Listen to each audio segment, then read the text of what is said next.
Alex Johnston takes on Darnell Truett. Combined 5-1 between these two rising amateur fighters. We send up to Jake Digman to bring out our first fighter.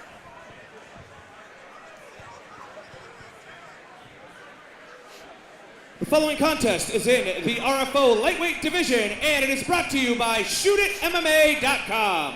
Introducing first, making his way down the aisle into the blue corner, please welcome Alex Johnston.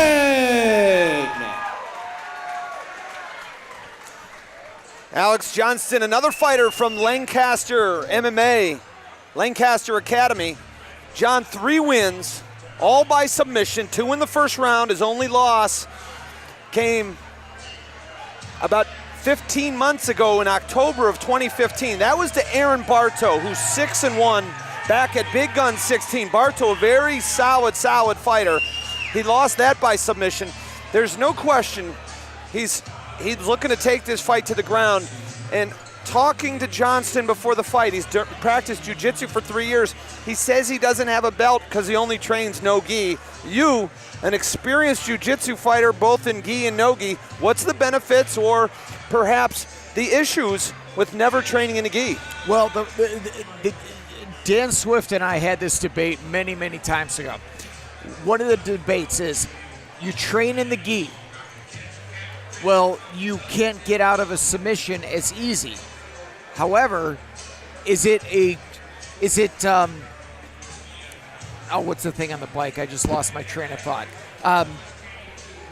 Training wheels. Okay, so you hang on to the gi. Thing on the bike. The hot chick in the back? Right. So the question is, the gi or no gi? But if you train in the gi, your submission defense is so much better. No gi, your submission execution is so much better. But his problem, he's fighting a guy that's trained with Ryan Madigan for 4 years. Ryan Madigan's guy does not want to go to the ground. So his big thing is try to get this to the ground, because you train with Ryan Madigan, you know his opponent wants to keep it standing. Speaking of Ryan Madigan, let's see him and his fighter head to the cage. Jake Digman, let's bring him out. And his opponent making his way down the aisle to the red corner, please welcome Darnell Truett. Darnell Truett from World Kickboxing Academy comes in with a 2-0 record. And oddly enough, John, his first win was by submission and armbar. Now, here's the question when you see Truett. Both of his prior opponents were making their MMA debut. Alex Johnston, that's a different story. He's a different animal in the cage. How does Truett handle the step up in competition from fighting 2 newbies to 3-1? I want you to address that as soon as you take a look at the tail of the tape. Yeah, both these guys very young, 25 versus 22 years old, but a big height advantage for Darnell Truett, 6 foot versus 5'8". Both these guys come in with a lot of experience, but as Ryan, as you mentioned, Truett comes in, both of his opponents were making their debut, and that is, now he's got an experienced fella. That's going to be a big, big difference. One of the things, though, that I'm really looking forward to is Truett. When you train with Ryan Madigan and it's all hardcore kickboxing, you throw everything into those kicks. That's great. But if your opponent can slip it a little bit and try to take you down, do you take a little bit off that kick? Hey, you do some damage, but don't expose yourself. So he's got a very fine line to walk. Truett has participated in about 10 grappling tournaments. He also trains mostly no-gi. Up until now, he started to work the gi a little bit, but we'll see. There's no question, World Kickboxing Academy, Truett wants to keep it on the feet. Jake Digman, official introductions belong to you. The following contest is in the RFO lightweight division, and it is brought to you by ShootItMMA.com.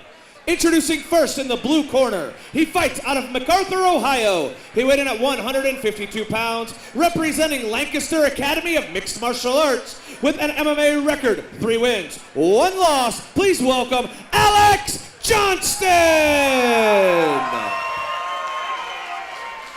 His opponent in the red corner, he fights out of Akron, Ohio. He weighed in at 153 pounds, representing World Kickboxing Academy with an MMA record, 2 wins, 0 losses. Please welcome Darnell the Truth Truett. This bout is scheduled for 3 3-minute rounds, and when the action begins, your referee is Mr. Dave Beaver. Alex Johnston in the patriotic red, white, blue camouflage. Doesn't get much more patriotic than that. Darnell, the Truth Truett in the gray kickboxing shorts. Go figure. Dave Beaver, third man in the cage. Fighters touch gloves. Let's see the matchup of styles. I feel like we're back in the single-digit UFC pay-per-views. Striker versus grappler. And Darnell Truett made no bones about it when I talked to him backstage. He said, oh yeah, I want to keep this fight standing. Oh, nasty outside leg kick from Truett. And you could tell there's the training from. Oh, Johnston lands a big left, and Truett may be out. That's all. It's it. And it stopped. And Johnston, there's some confusion here because Johnston stopped. Dave Beaver stopped the fight. And Johnston is out cold. Oh, Johnston might be real. Wait, Truett is. I'm sorry, Truett is out cold. Truett is out cold, and he is very, very hurt. I apologize, it's Johnston. Johnston that landed the big right. And then he looked to finish him up. And interesting, Johnston froze in his tracks. Truett was down. There we go. We got some head movement from Darnell Truett. But it looked like a straight left that dropped him. We're going to take a look at it right here. Take a look at Johnston in the American trunks. Straight right. Dave McKinney from Bluegrass MMA. He's just, boom, he's more than a friend, he's a fact checker, and that is a big time right. And take a look here, is it the ground and pound, John, that puts him away? I think the ground and pound is what did it. And at one point, and then what's odd is Johnston almost doesn't know what to do. Yeah, and that was where the confusion for us came in. And Truett's up, Johnston's up, Jake Digman's got the mic. Let's make this one official.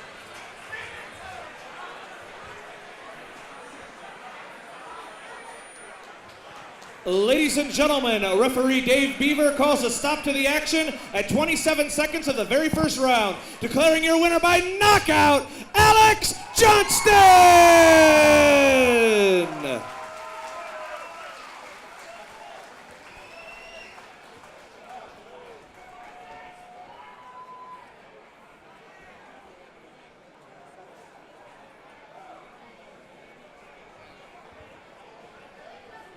I'm here with your winner, Alex Johnston. You stoned him in 27 seconds, man. Is that something you're known for? I'm usually a submission guy. Just been working on my boxing a lot lately. I always had fun tapping people out, but when you put them to sleep, it's a much better feeling. Would you say so? That's my first one, so yeah, I'd say so. You get a big KO in 27 seconds in front of a crowd like that, that's good stuff, man. What's next for you? Hopefully fighting again for you guys. Awesome, man. We'll be back here in September, Cleveland in March. Let's hear it for your winner, Alex Johnston.